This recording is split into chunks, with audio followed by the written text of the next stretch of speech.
This video was created and brought to you by ManageMax. We manage condominiums, HOAs, manufactured housing and apartment communities throughout Southeast Michigan. We're a growing company, and maybe we'll get to your area soon if we're not there yet. We create these videos to share industry insights with current and prospective clients. There will be an opportunity to connect with us at the end, so stick around to the end of the video.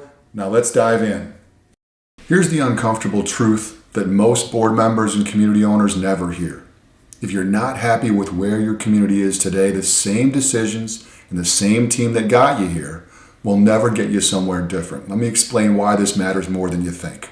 Every struggling community I've ever worked with shares something in common, and it's not bad people. It's not even bad intentions. It's decision patterns that made sense once upon a time, but haven't been examined since. Here's what I mean. Your board might be making vendor decisions the same way you did 5 years ago. Your management approach might be based on what worked in a different market cycle. Your reserve planning might follow a template that doesn't account for your specific building's realities. The problem isn't that these patterns are obviously wrong. The problem is they become invisible. And invisible patterns are the most dangerous ones because you can't fix what you can't see. Now here's where it gets complicated. Even if you identify that something needs to change, you're facing a challenge that most boards don't anticipate.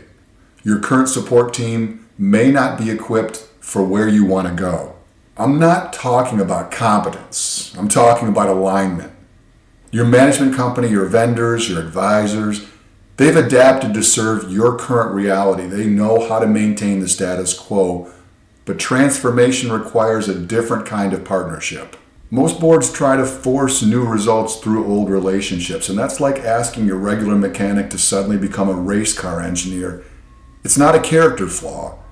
It's a capability mismatch, and it's far more common than anyone wants to admit. So you might be thinking, okay, I'll just evaluate our current approach and make some changes. And here's the trap that catches even the most sophisticated boards. You can't objectively assess a system you're embedded in. Your frame of reference is shaped by your current experience. What feels normal to you might be wildly dysfunctional to fresh eyes. What seems like a minor annoyance might actually be a symptom of a much deeper structural problem. This is why communities cycle through the same issues year after year despite everyone's best efforts. The diagnosis itself requires expertise that goes beyond what's available inside the current system. And without an accurate diagnosis, every solution is just a guess.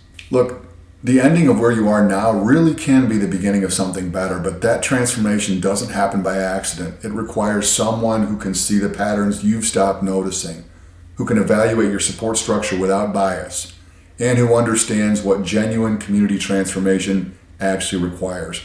That's the conversation we'd love to have with you.